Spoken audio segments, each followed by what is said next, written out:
I think people's beauty decisions are personal, and like you can't like, and because it's personal, no one else should have an opinion.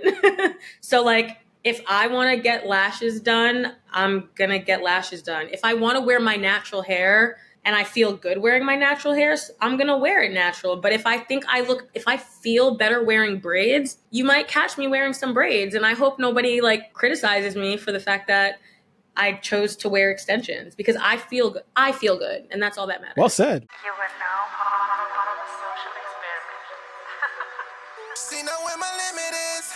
Only got no ohs. I don't know how you find the time to actually run a business, but somehow you do. And you started your business during the course of the pandemic. So I want to know kind of like that business story, like what exactly happened for you to be like, yo, I want to do something with eyelashes. Yeah. You know, it was so random. It was so random. I've had several people, like when I first started, so Whipped Lash Magnetic Eyelashes is the name of my business. You know, our lashes are 100% vegan. They're cruelty-free and they're magnetic. So the lashes have tiny magnets on them, and it pretty much just, it sticks to a magnetic eyeliner. And so to be very candid, this was a very random thing for me. Like, again, I really love my career. I love what I do for work.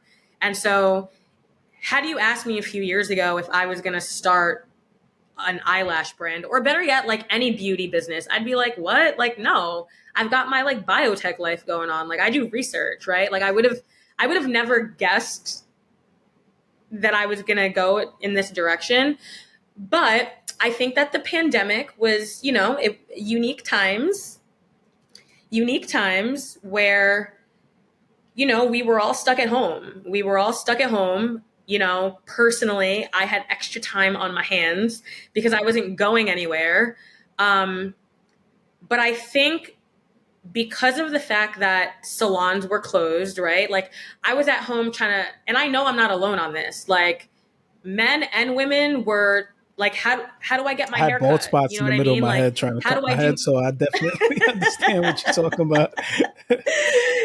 We were all going through it because everything was closed. So like our day-to-day, like our self-care routines, our beauty routines for men, like how you groom yourselves, like we were all just like trying to figure out like, well, damn, how am I going to handle this on my own? And so for me, I kind of just started playing around with my makeup, right? Like I'm a girly girl. Like I like to get dressed and, you know, get cute and go out with my friends. But like I wasn't going out during the pandemic, but I would be lying if I said there weren't days where like I was in sweats with red lipstick on, just sitting on the couch, because like, you know, like it was like mentally exhausting. Like the COVID pandemic was like, it was like a mental exercise in how long we could endure like what we went through. So for me, like my reprieve, so to speak, was like I was playing around with my makeup. I was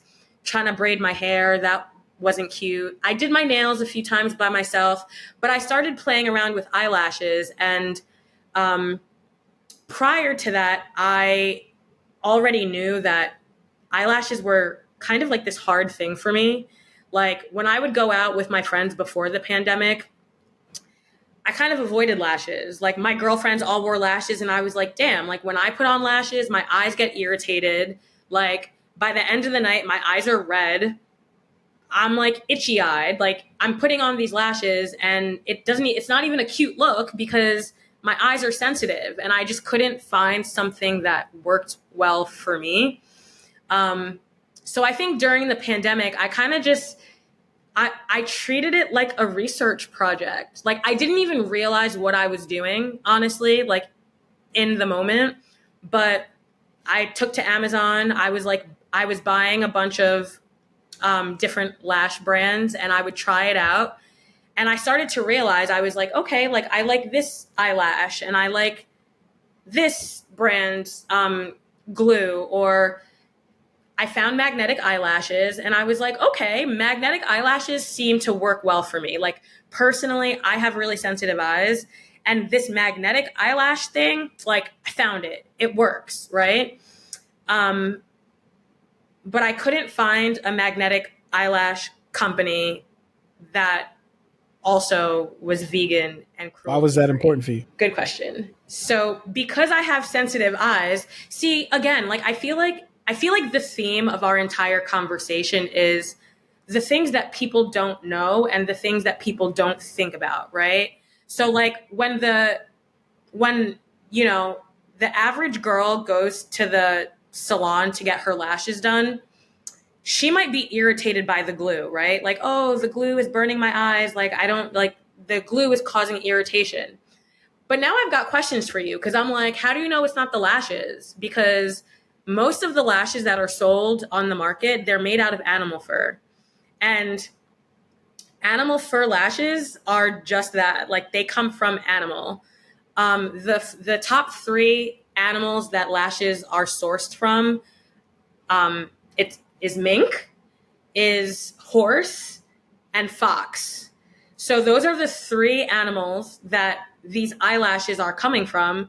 But again, like naturally, I'm inquisitive, so I've got tons of questions. I'm like, where are the lashes coming from? How are you cleaning it? What cleaning solution are you using? Is it bleach? Is it Clorox? Because if I'm taking these lashes and I'm putting them so close to my eyes, maybe it's not the glue. Like maybe it's the animal fur debris. Like maybe it's the cleaning solution that's causing irritation. So I think because that's just how my brain works, I was like, you want to know what? I want to ditch the glue, but I also want to ditch the animal fur. Yes, to say that my brand is vegan and cruelty free. Yes, let's protect the animals. Yes, sustainability and the environment, like all of those things are benefits. But I'm just going to keep it 100. Like for me, it was all about my eye health. Like that's what vegan and cruelty free, like that was my top priority. It was about making sure that whatever I'm putting so close to my eyes are not That makes actually causing sense. That harm. makes sense. Now there is like, there's levels to this, right? So there's different levels to having an idea versus carrying it out. So what exactly led to you saying like, all right, I'm looking at these lashes now and I know I have a particular preference in how I like things. I like these companies and this and that. How did that come into like, let me do this and let me get lashes. Let me go get a website together. Let me do all these things and formulate a business and actually do the work. That's a good question. I mean, in 2024 and in the digital world that we live in, like we all like you could go to Instagram, you could go to like everywhere. Everyone's like, generational wealth, multiple streams of income, right? Like these are conversations that we hear all of the time. So even though I had no plans on starting a lash business, like at no point did I think that that was a part of my trajectory. I think because I had a lot of time on my hands during the pandemic and because I kind of now found myself in a research project, because truth be told, I was looking for a solution for my own problem. Like this was a problem that I was personally having. I have sensitive eyes and I want to wear lashes just like the rest of the girls because they look good, right? So like I want to find something that works for me. I think that it was a white space. Like to me, it was like the doors just opened and it was like, here, Jennifer, this is like nobody else is doing it. So like do it. And I remember at one point, am I going to use the word imposter syndrome? Yeah, I'll use the words imposter syndrome. I think for like 2.5 seconds, I was like, what makes me think that I could start a beauty business? Like, I'm not a beauty, like, yeah, I'm feminine, like I'm a woman, but like I had like a few thoughts that infiltrated my brain and it was like, what makes you think that you could do this? But then like on the flip side, I was like, I do research on drugs. and bring them to market, like some really heavy, serious stuff. If I could do research in drug development and bring a product to market, I could work in beauty and research a product and bring it to market. So I think once I started thinking about it that way, like my skill sets are transferable, right? Like healthcare, medicine, pharmaceutical, it's seemingly different than beauty and the cosmetic space. But the reality of it is, like, it's really not that much different. Like, what it takes to develop and research a product and actually make it available at stores, it's actually a very similar process. So once I started thinking about it that way, I was like, I'm going to do this. Like, it's on. So the same way that I set out to apply for all of those schools and I was like, all right, I'm going to do it.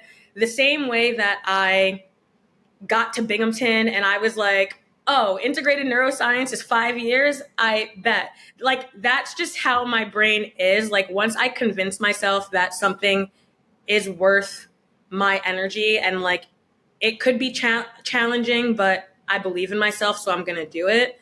That's exactly what this was for me. Like, I saw something that it was so obvious. If I have this problem, other women have this problem too. So I kind of just like made it this thing that I was going to learn about. And I haven't looked back since. Very, very interesting. All right. Now, in 2020, the eyelash extension market was valued at $1.36 billion. And they're saying by 2028, it's going to be $2.7 billion. What exactly is it that is leading to this growth? And really, like, it's a tiny market within the beauty industry, which is eyelashes. Like, so what have you Yeah. researched and found to be the answer to why this line of beauty is growing so quickly? I think a lot of people thought that eyelashes would just be a trend, like it would just come and go. But one of the reasons why I decided to actually pursue this as a business is because there are many trends. There are many beauty trends that come and go. But there's something interesting that happens when a chick puts on some lashes, okay? And I think because I'm a female, I'm a girl, I'm a woman, and I have the experience of playing around with makeup, like I understand what it does for me, right? So as much money, you know, you could name whatever like financial projections, but I think ultimately what the reason why there's so much money in the eyelash space is because women feel good about themselves when they put some lashes on, you know? I think for people that maybe don't use eyelashes, or like most men probably don't really understand it because you're not like the actual user of lashes.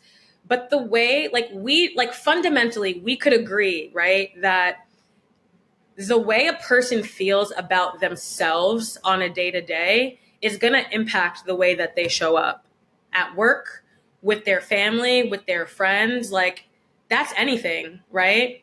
If I have my hair done versus if I don't have my hair done, if I have the flyest fit on, or if I'm just like kicking it in some sweats, like all of these impact the way that I'm going to present myself. And I think that lashes for women, it truly, like, there is evidence behind the fact that, you know, depending on the shape of your eyes, depending on the size of your eyes.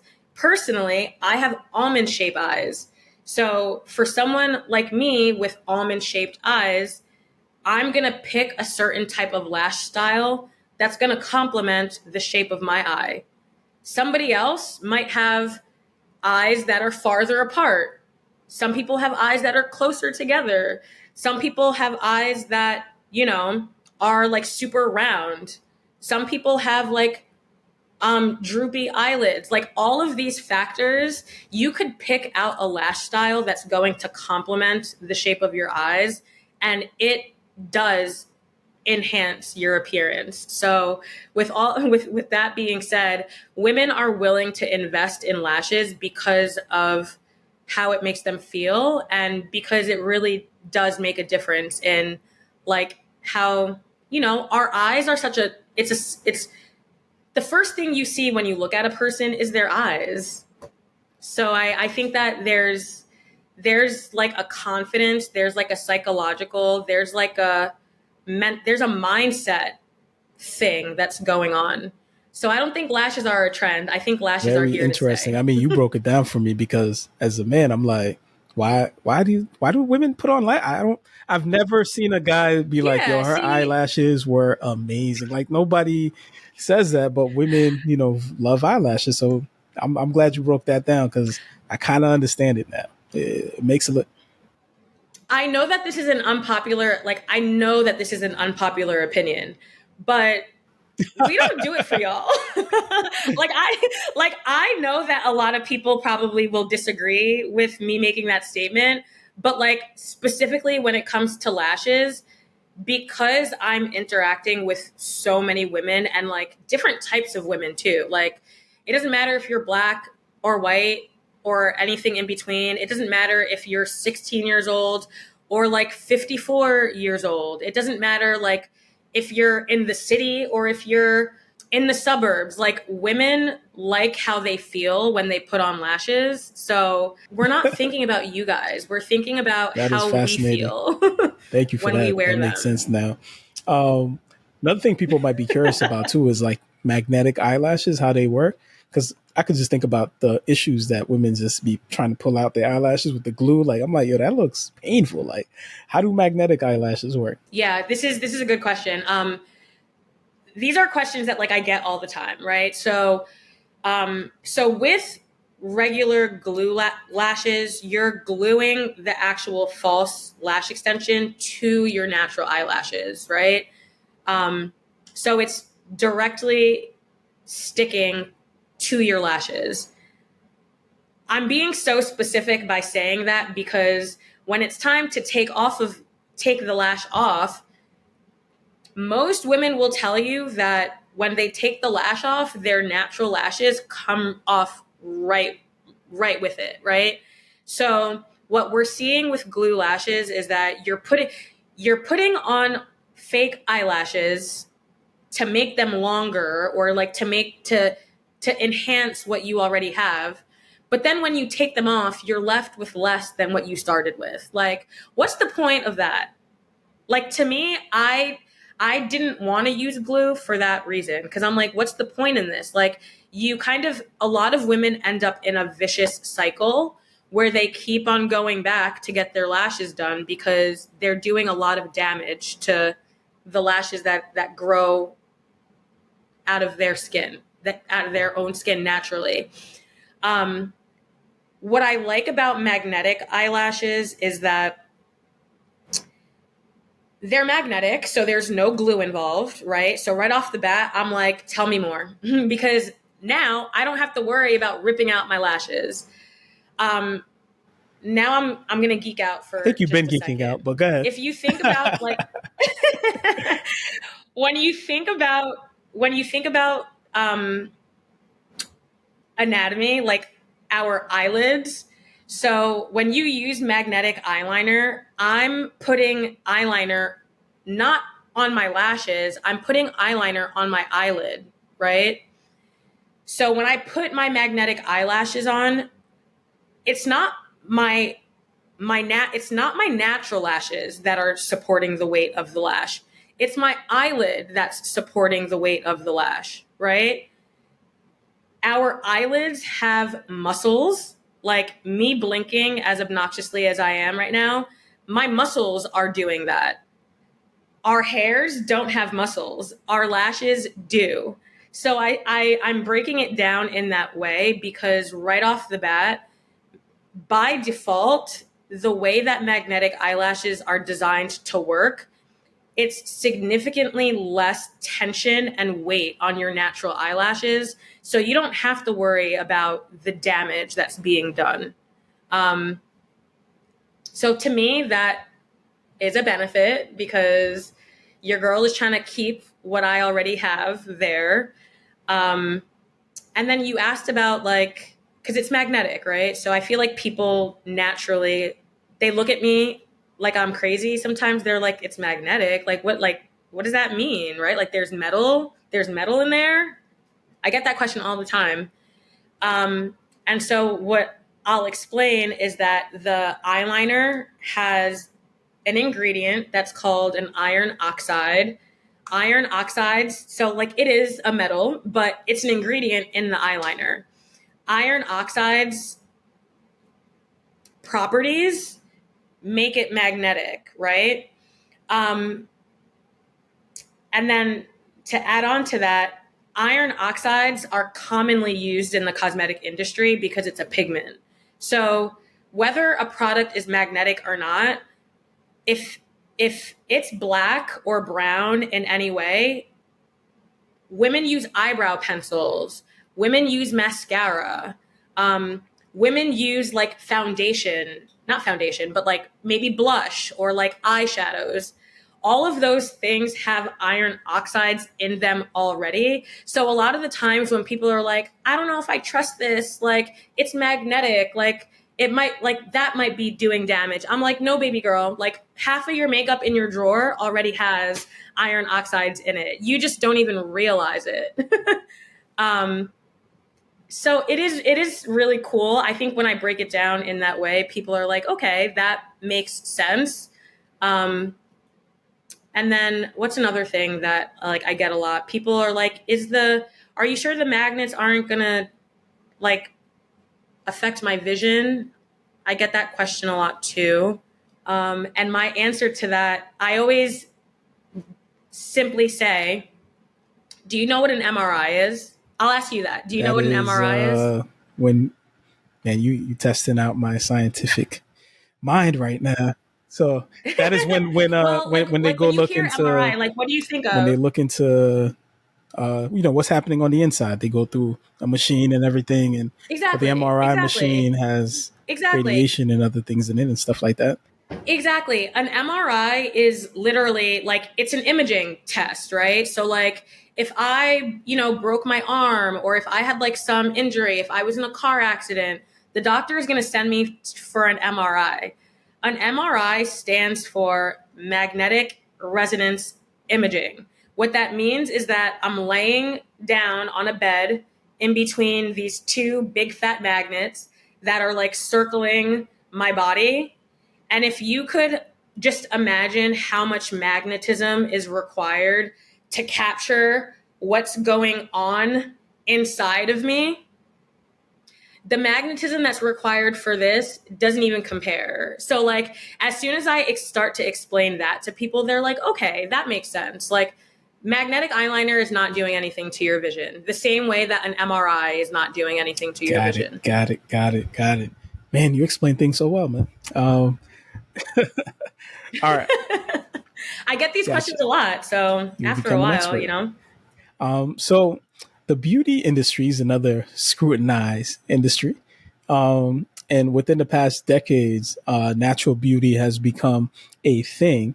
And some people would say, well, if it's not a natural, uh, you know, occurring thing within my body and I'm using an enhancer, I'm not really appreciating my beauty, my natural beauty. So first, I want to know what your thoughts about that is, and then how you would even define beauty. I know you're in the beauty industry, so maybe this is something that you think about exactly, specifically being a Black woman, like how you define beauty and how do you answer those type of questions within an industry that is becoming more natural and the lashes are an enhancer. Okay, so first I'll define beauty and then I'll talk about like the natural thing.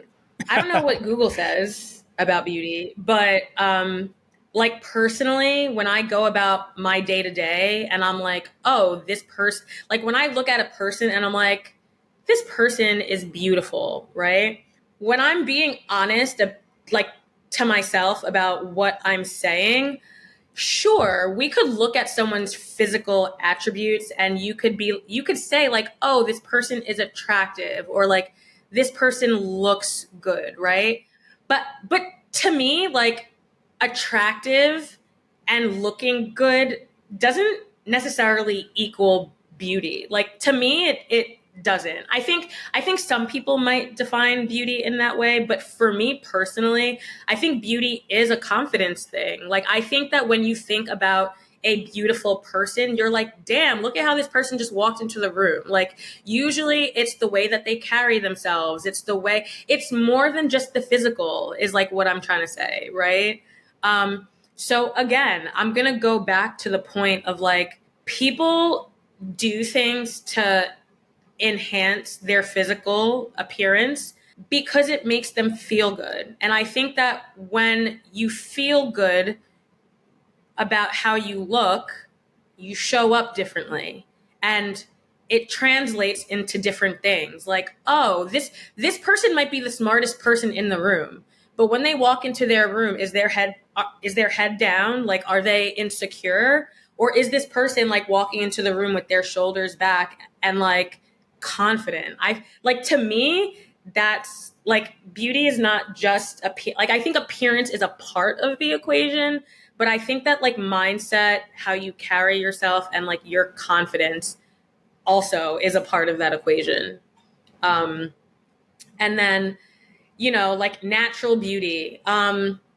Honestly, I hate this conversation. I hate that conversation of like honestly, part of me is just like, mind your business. Like, whatever a person wants to do, like, honestly, like, just mind your business. Like, you don't know what a person is going through. You know what I'm saying? So like, whatever someone does to make sure that they're just like evening the playing field for themselves, like, it's got nothing to do with you. Like, just I think people's beauty decisions are personal, and like, you can't like, and because it's personal, no one else should have an opinion.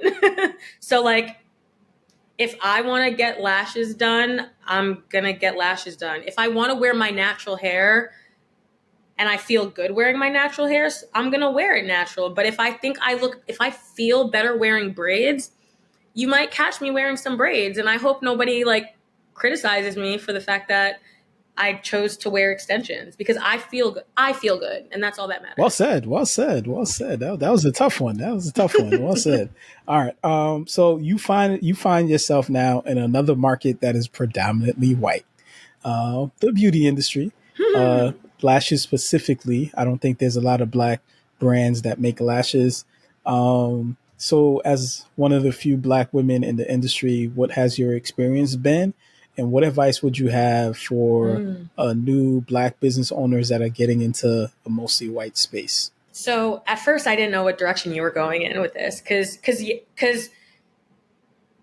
I'm going to take a step back again. So like, yes, the beauty industry, to me, the beauty industry, I guess we could say, is predominantly white in terms of the way beauty standards are set. Like, I think we could all agree that like I feel like as a black woman, black women have been criticized and scrutinized so much, like so much, in like the history of beauty, right? And so, yes, we could agree that there's like whiteness that sets the standard in terms of like what's beautiful. I would also agree in saying that a lot of like the service providers in beauty seem to not look like us. And then to your point, even a lot of like the businesses, like, we all know that the local beauty supplies, like, I think we're seeing more and more black beauty supplies coming up. But we know that for decades, like the Asian markets have dominated the beauty supplies here in the United States. But it's so ironic because after all of that said, black people spend the most money in the space. We spend the most money. We just don't have seats at the tables, and we're not the owners, which sucks, because like, we should, as the primary, like as the biggest demographic of consumers in the beauty space, we absolutely should be the ones that own the beauty supplies, that own the businesses. Like when you think about, like the shampoo that a lot of Black people use, or like a lot of the traditionally Black products that we use, when you actually look up who owns it, it's like some random white man from like Minnesota. Like it's just like it's just like how did this happen? So in my experience, like yes, I am now, like I started Whipped Lash. I can now consider myself a business owner in the beauty space. And I'm not alone.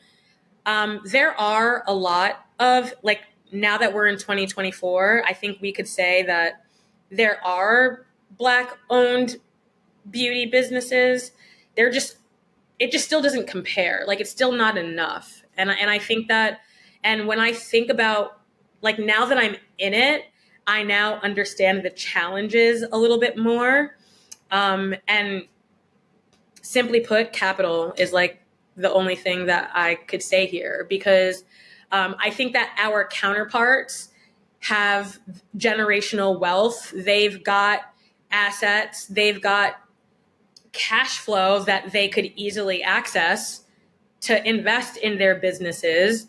And it just seems like our people, like we're not starting from the same place. You know, that like image of like the track where like the white person is like all the way up here, but then like the Black person is back here, and he's got like a banana peel and like rocks chained to the feet and all of that. Like that's literally how it feels, because when you look at other beauty founders, it's like, damn, like you have all of these resources available to you and I don't have that. So even though we started a business at the same time, you're growing so much faster. Your product placement in stores is happening so much quicker, and it always comes down to money. So, like, if I had to give advice to a founder, like specifically in the beauty space, I would definitely say, like, prioritize the fundraising and have a plan for what your funding is, like where you're going to get funding from. Because without a plan for that, like your business will fail. Speaking of plans, one of your go-to plans, I think, which is genius, has been to get interns. All right. Now, a lot of companies struggle with interns. And not only do you have interns, but you got these guys that are like Gen Zers that are actually doing work for you. And I could tell you from personal experience and looking at other businesses, a lot of people do not have success with Gen Zers. So what is it exact? Like, is this a language that you've learned? Like, is this a special recipe that you figured out that allows you to be able to speak the Gen Z language and get some work ethic out of them? And what is going on with, because Speaking the Gen Z language. This is a good question too, because as a matter of fact, like I'm currently in the like I just had interviews earlier today for the fall semester. So yes, since the beginning of my business, I've had college interns. So for anyone who like doesn't understand why I would want college interns for my business, I'm a small, big business. You know what I mean? Like I'm a small business. And I'm budgeting and I'm trying to make sure that I'm keeping my costs down and I want to maximize my revenue and like show profit and all of that.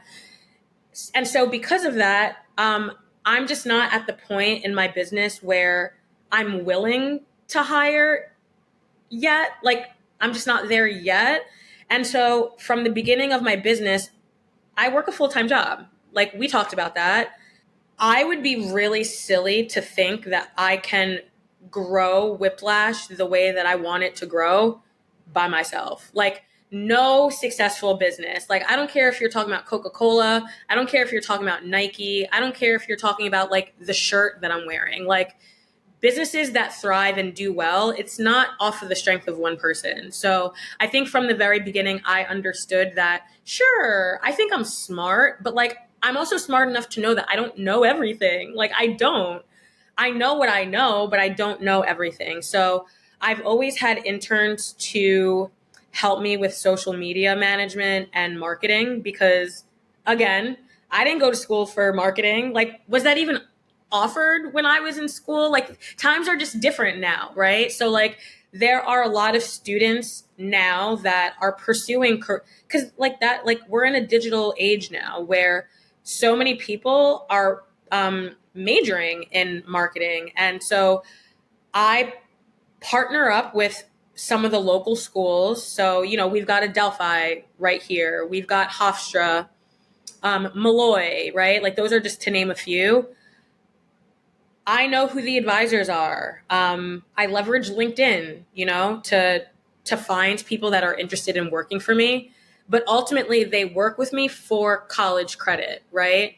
So they're not working for free, even though people like to think that interns are free labor. Like, no, they're still getting something out of it. Especially here in the state of New York, it is illegal to have interns without some type of stipend, educational credit, etc. Right? So they need to be receiving, if it's not regular pay, it needs to be a stipend or educational credit. I have gone the route of giving educational credit, and it's very easy to do that, like if you partner with the schools in your area. But yeah, you mentioned like working with young people and Gen Z, and yes, there does seem to be this, let's be honest, the older generations did the same thing to millennials. When millennials entered the chat, it was like, oh, millennials like don't want to work. Like we got the same like slack, I feel like, from older people. And truly, so I kind of like laughed when you said, how do you know how to speak the Gen Z language? Because it's not that I can't say I know how to speak the Gen Z language, because I don't. I don't know what cat means. I don't know what Riz means. Like, I don't, like, half of that stuff. I'm like, can you, what, like, I don't know sometimes. Like, I don't have time to keep up with everything that they do. And so for me, I think that this is like where my psychology and like human behavior starts to tap in. People thought millennials were entitled. People think Gen Z are entitled. And I think that we are just in different times where Gen Z, like, they're not going to take anything. You know what I mean? Like, I think that a lot of our older generations, like, they sat in jobs, they took positions that they weren't really happy in, like stayed in it for years, just because like they were getting paid. I think that what we're seeing with Gen Z is that it's not that they're entitled. It's just that if you're not engaging them in the way that they need to be engaged, they're like, what am I doing here? Like, I'll just go somewhere else. And so I do understand the frustration with that, but I think that another way of looking at it is we're all human. And I think that if you're a business owner who is trying to manage a team, that's exactly what you're doing. It's management. How do you make sure that the people that you're leading, leadership, management and leadership, like, you need to have these skills, and you also need to know, you need to be asking yourself, how am I keeping my employees satisfied? Like, how am I keeping my employees engaged? How am I keeping my employees happy? Because Gen Z, if they're not engaged, if they're not satisfied, if they're not happy, they'll leave. Our older generations, they probably didn't. They stayed in miserable situations. But like, younger people today are just not doing that. And I don't think that's a bad thing. Like, I think that's honestly smart for young people to quickly identify that something is not serving them. So I think like that's what I would say. Like, I think that if anyone gave feedback in terms of why they're not having success with younger people, I think that your strategy just needs to be different, or like your approach needs to be a little different. And I think any business owner who is overseeing people within their business, if you want your business to grow and if you want to have a successful business, you want the people in your business to be happy. Like that, I think that is like the biggest, like if you want your business to succeed, you need for the people to that are working in your business to be happy within your business. Like Makes that's sense. a no-brainer for I'm gonna me. have to learn your ways because I need to access to these Gen Zs. Very, very interesting. So if you have somebody that you really like and they got their credit, they're good. Like, how do you try and keep them, or is it just like, all right? Oh, that's a good question, because I've been in that situation like a few times where I was like, damn, like do you have to go? Like stay. I've had a few, not to say that like, I think I've had like maybe one or two interns where I, as an owner, and I'm just being transparent, like I'm not being shady or like talking badly, but like I kind of found myself getting frustrated because I had to do a little more hand holding than I really wanted to do, right? Like, and I think that at this point, I learned that there are certain things you have to look for in people that will prevent you from being in those situations. Like, I need a self-starter. I need someone who's going to bring ideas to the table. I don't necessarily need someone who's just going to listen to everything that I say. Like, no, actually contest. If I tell you to do something and you're like, okay, all of the time, sure, you're like being respectful and like you're, honoring the fact that I'm your boss, but I don't necessarily want that. I want for someone to be like, actually, that's a good idea, but can we try this too? I've had some really great interns like offer up ideas, and I'm just like, this is why you're here, girl, because like I wasn't thinking of that by myself. Like some of the best things that I've done with Whipped Lash were not ideas of my own. And like, I'm not even trying to take the credit. Like I've had some really great interns that weren't afraid to like speak up and share their ideas. And I think that that worked. That has worked in my favor, I guess is what I'll say.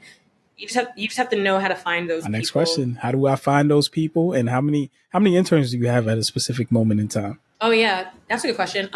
So everything for me is like a research project.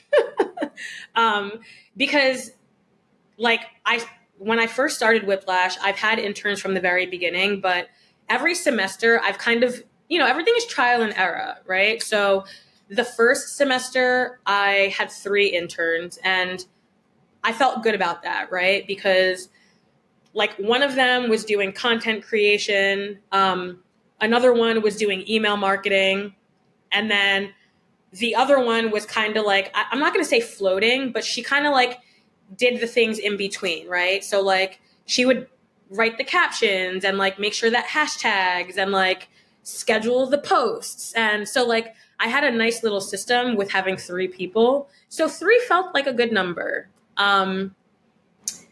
Another semester, I was like, I interviewed people and I was like, damn, I can't decide. Like, I like all 5 of these girls. So I was like, forget it. Like, I'm just gonna take all 5. So one semester I had 5 interns, and they were all great, but I'm only one person.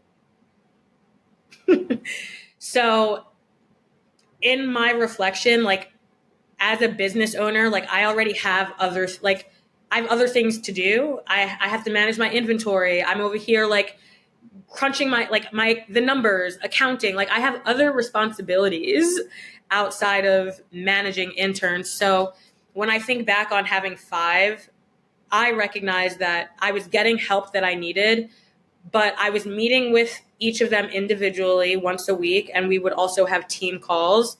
So that takes time, and I think I decided for myself that 5 was too much. So comfortably, I look for 2 or 3 interns every semester, and I think as one person, that's been like a safe And zone for me. thank you for that. 2 to 3. I don't know about listeners, but this is invaluable information. Like, man, thank you, thank you, thank you, thank you, thank you. All right, I want to transition before we close out into an activity here. Cole, what's your favorite? Just identifying a few of your favorite things. I think I know what the favorite product is about in your company, the magnetic eyelashes. That was one of my questions, but I think you answered that. What is favorite event or thing that you've done with the company? Ooh, this is a no-brainer. First thing that came to mind. So there's an organization called the Fearless Fund. No. Have you ever heard of them? Okay. So, of course, I just have so much to say all the time. So the Fearless Fund today is in the news a lot because the Fearless Fund is a venture capital organization. They specifically provide funding for women of color entrepreneurs. And some bimbo filed a lawsuit with the Supreme Court talking about its discrimination for a venture capital firm to only offer grants to Black women. So, like, there's a lot going on. Like, basically, I feel like Black people, like, Black excellence is just always being attacked. But the Fearless Fund is an awesome organization. I participated in their annual conference event. It happens every summer. It's not happening this summer because of all of the legal issues that are happening. But by far my best event. Like, when I tell you, I flew down to Atlanta for this event.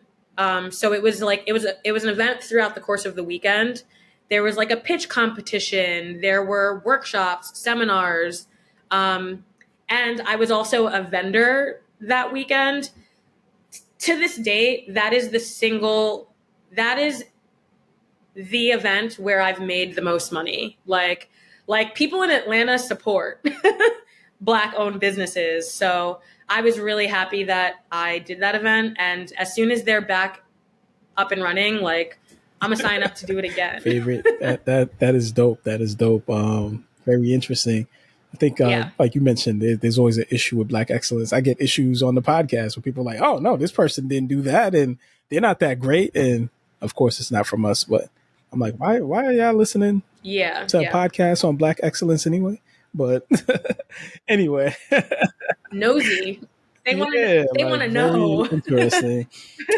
Favorite part about being a business owner? I think specifically with my business, like, I love the innovation behind my product. I love the fact that I own a business that, like, lashes are everywhere, but my lashes kind of like stand out from the rest of them because it truly is innovative, right? In my mind, I'm like blending science with beauty, which is fun for me. So I'll say that, but I'll also say that being a business owner, I feel like the success of your business is directly tied to your work ethic, your professionalism, like how far you're willing to go. And there's like a certain level of there's a certain level of personal growth that will happen when you're growing a business. And I know for a fact that the Jennifer that I was, like the way that I think, and like even what I now know, I've grown as a person through entrepreneurship, because business will test you in so many ways. So I think innovation is one of my favorite parts of business ownership, but also I recognize that there's personal growth happening when you're running a business. And I think that, like, for me, that's another part that I really enjoy too. Agreed. Definitely relate to that. What's your favorite thing that an intern has done for you? Ooh. So the semester that I had 5 interns, it was a lot, but that semester, we just like, it was a lot. And by the end of the semester, I was like tired because like, I think, we didn't really talk about burnout or anything like that. But anyway, I was burnt out. I was burnt out by the end of that semester. And I think that's why I made the decision, like, you want to know what, 5 is too much. But we accomplished a lot that semester. And that semester we had Whipped Lash had its first event. Like, I had a pop-up shop at the Allure store in Manhattan. I don't know if you're familiar with Allure, but Allure is a reputable beauty magazine.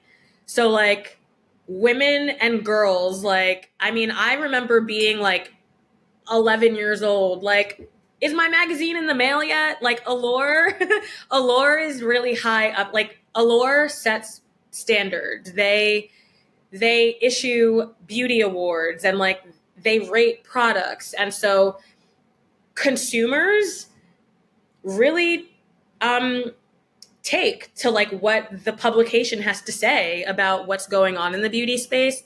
And the fact that I had one intern that was like, all right, I'm going to draft a proposal to like submit to Allure to host a Black-owned business, like a Black-owned emerging beauty brand type of event at their store in the city. And they actually responded. So like we were able to make this happen.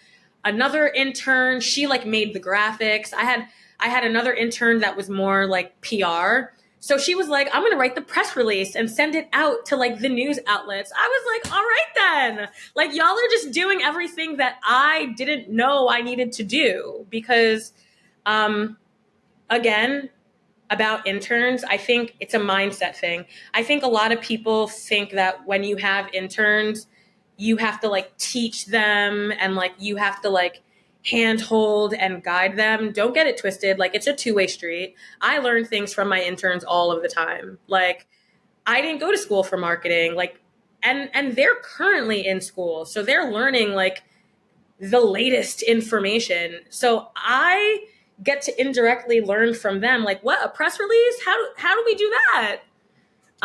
So I think that was my most favorite. That was definitely a highlight. We had our first event in the city. So many people came out, and it was definitely a success. Interesting. I'm curious too. Are your interns Black? Like, does that matter at all? Or I'm just curious. Just curious. I have a yeah. No, that's a good question because I've been mindful of wanting to make sure that I have a diverse team. And so, wow, at this point, I've had Black interns, I've had white interns, I had one like Indian intern, I had an Asian intern. Like, to me, it's really not about, like, I want diversity, but I also want, the skill set is first. Like, I need someone who's going to be self-starting and like I need the skill sets, but I am happy to say that like I've covered all of the bases in terms of what my team has. That's important because I think I learned that the hard way. When I first started, I'm like, I want all Black, da, da, da. And it doesn't all work out like that sometimes, like, getting quality people all the time. Well, I think that there's something else to be said about that too. Like, I think a lot of times as Black business owners, we want to keep everything Black. And I don't think that there's anything wrong with that because like we're trying to uplift our own, we're trying to like work within our own spaces. But I think for me, it's been a beautiful experience having interns of like different backgrounds because each of them have different, like they each have something different to say and offer. Like they each have different perspectives. And the reality of it is I have a product that everyone uses. I think here's my point. I think if I had a product that was, I don't know, like hair lotion for 4C hair, if my product is targeted for Black people, sure, I might want my team to be Black because they'll resonate more. But I don't have a product that's specific to my race. Like I have a product that like I'll take anybody's money. So like I don't like, as long as you want to wear lashes, you can buy my lashes. So I think it has served me well to have a diverse team, because each race, like, we have different challenges, we have different attitudes, we have different perspectives on things. So I think that's helped me, if anything, That makes a specifically ton of with my sense. Makes a business. ton of sense. All right, last one. Yeah. Your favorite life gem that anybody has given you? My favorite life gem. I'm thinking about my brother right now. So I'm the oldest of three, and I very much grew up, as the oldest, very type A, like leader of the pack type, right? Like I take my responsibility as a big sister seriously. But in adulthood, it's so cool that I could look to my left and I could look to my right, and my siblings are adults now. And sometimes they say things and I'm just like, wow, where'd you get that? Like, that was beautiful. So my brother is like, he's like fake deep sometimes. And like, there was this one time where we were just like talking, and he said this. He was like, if you feel like you've peaked a mountain, just go find another one. And I literally sat there and looked at him, and I was like, what? And I was I kind of like sat there, and I reflected on that, and I was like, I guess I would never, like, if you need a visual of that, like, if I am a mountain climber and I climb, the Appalachian Mountain, I fulfilled a goal, right? But like, just because you fulfill one goal doesn't mean that you can't set another big goal.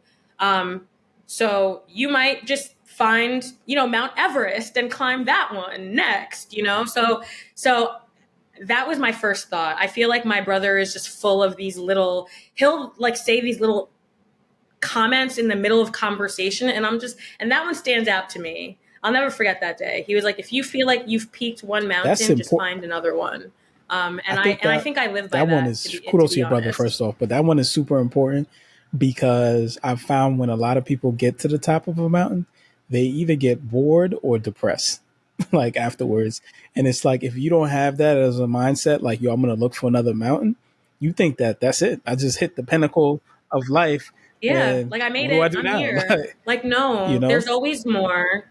There's always more. And I think that, like, even going back to like the very beginning of our conversation, I like to challenge myself. So like, when my brother said that, I was like, you're talking my language. Like, I never thought about it that way, but I really value him putting it in that perspective, because he's right. Like, just because you fulfill one goal doesn't mean that you have to stop there. Like, you could always keep on going and like just cross things off of your Indeed, list. indeed. All right, as we close out here, I think you are building a very, very important foundation. What is the legacy that you see for Whipped Lash and what it is that you are creating? What is the Mount Everest of it, if we shall? And then what is the legacy that you want for Jennifer to have outside of just the business? So give us both.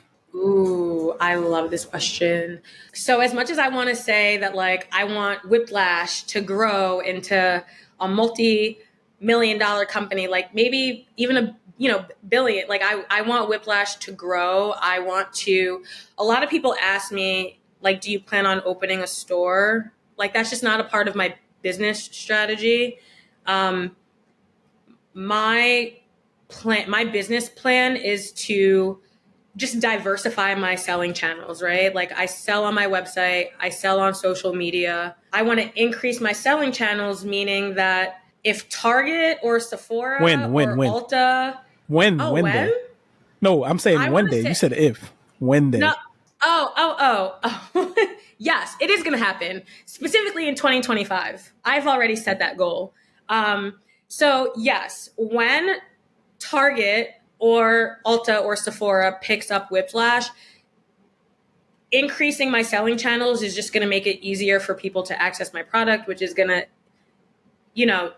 directly increase my revenue, right? The easier it is for people to buy it, the more money I'll make, right? So like, my goal is to be a big brand. Like I want to be in the big boxes. Like I want to be in major retailers. But there's another part of it too. And like, I feel like this will sum up nicely everything that we talked about. I was leaving an event one night. So I do vendor events all of the time. Like I go to networking events. That's really where I make most of my money, like being able to sell my product in front of people. So I'm in my car and I'm driving home, and I was reflecting on a comment that someone made to me that night. And this woman was buying lashes from me. And by the time we were done, like she bought her lashes, I gave her her bag. She said to me, she was like, wow. She was like, you're just as magnetic as your lashes. So I was like, oh, thank you. You know, like I took it as a compliment. But when I got in my car and I like started to actually think about like, oh, that was a feel good. Like she gave me a little compliment, but like I had a light bulb moment where I was like, oh my God, I was like, my business is lashes, but like my brand is not lashes. Like my brand is truly like the concept of magnetism, I think is something that people should live by because it's the law of attraction, right? Like if you want the things that you say you want, there's a certain way there's a certain way that you show up. There's a certain way that you present yourself. There's strategic ways that you can make sure that you're going to attract all of the good things that you say that you want. So if anything, like the legacy of Whipped Lash, sure, I'm selling magnetic eyelashes, but I think as a brand, like there is a huge empowerment aspect to it. And I think that like, it's just a principle that I want people to feel for their everyday. Like whether you're wearing the lashes or not, like just be a magnetic person. That I don't know. that was fire. Does That was answer fire. I'm gonna your steal that. question? I'm gonna steal that. I'm gonna steal that. You like that? That was fire. Man, shout out to Kasim, MasterMind's official financial advisor, for recommending Jennifer. Yes. Definitely did not disappoint. You definitely did, man. Kasim, great friend, and I'm so happy that he made the introduction because I really enjoyed this Not more than me. conversation. But before we leave out, can you leave us with your favorite quote and what it means to you, and also how people can find Whipped Lash and how they can get your product?